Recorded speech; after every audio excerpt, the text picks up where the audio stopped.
Hello students, our today's topic is Newton's universal law of gravitation. Let's start our study. You know students, what will happen to that ball if it is thrown up? Yes, of course, it will fall down. But why? It's because the Earth's gravity. What is the gravity?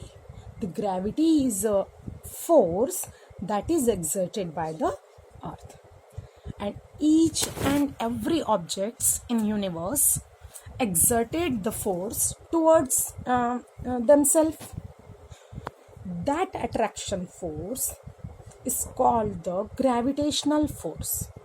And the great scientist Newton explained the attraction of the force like this.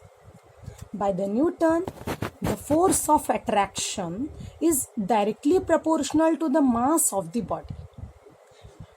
If we take the two bodies here, one body that's mass is m1 and other body that's mass is m2, and the distance between them is r, we consider the distance between them is r, then F is directly proportional to m1 and m2.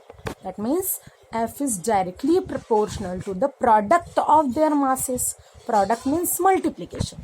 Product of their masses, and F is inversely proportional to the r square. What do you mean by the inversely proportional to? Inversely proportional, that means if we increase the r, then F will be decreased. If we decrease the r, then F will be increased. Okay.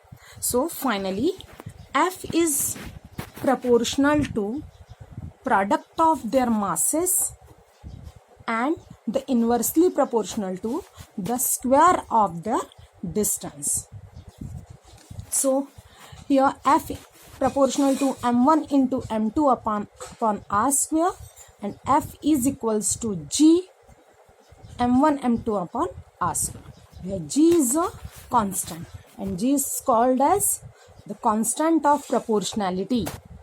That's value is 6.66 into 10 raised to the power minus 11. G is equals to the 6.67 into 10 raised to the power minus 11. It's clear? Once again, F is proportional to the m1 m2 upon r square is a main formula. Okay. If we double the mass of the one body, that means we take here the two bodies, m1, that's mass is m1 and m2. If we double the mass of the one body, so F1, we considered the force of attraction between them is F1. So F1 is equals to G, take 2m1 in place of m1 into m2 upon r square if r is a distance between them. So F1 is equals to 2 G m1 m2 upon r square, that is F.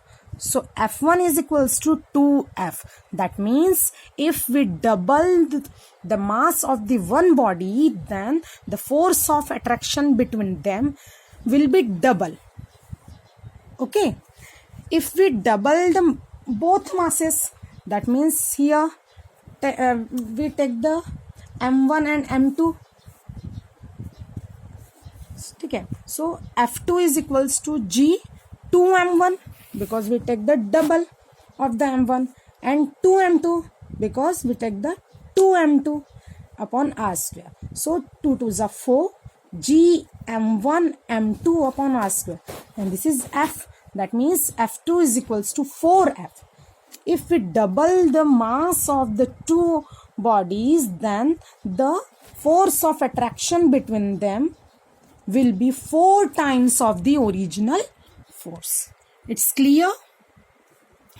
The next part is a unit of the G, unit of a gravitational constant. And one thing is the constant of proportionality is also called the universal gravitational constant. Universal gravitational constant. So the unit of G is equals to, we know that the formula F equals to G mm upon R square.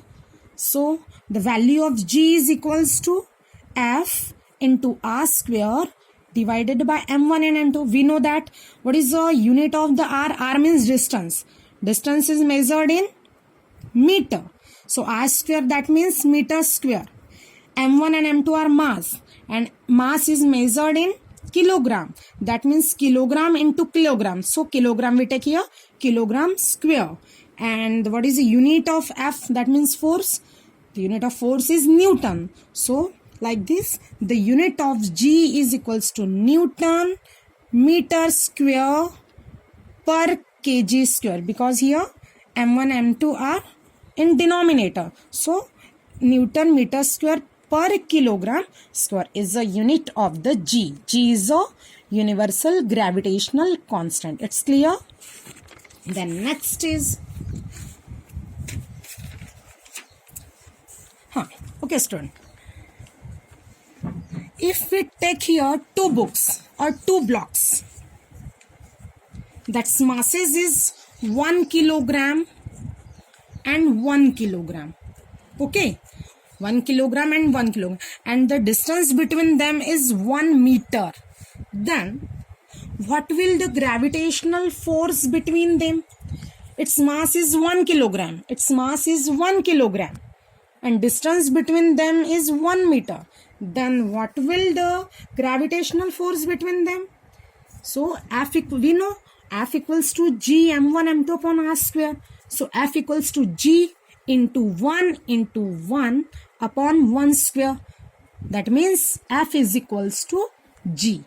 And the value of G is 6.67 into 10 raised to the power minus 11 Newton. Why we take here a Newton? Because F equals to this, and the unit of F equals to Newton. So, and the value of this is 0.00010 times 0 and 667 Newton.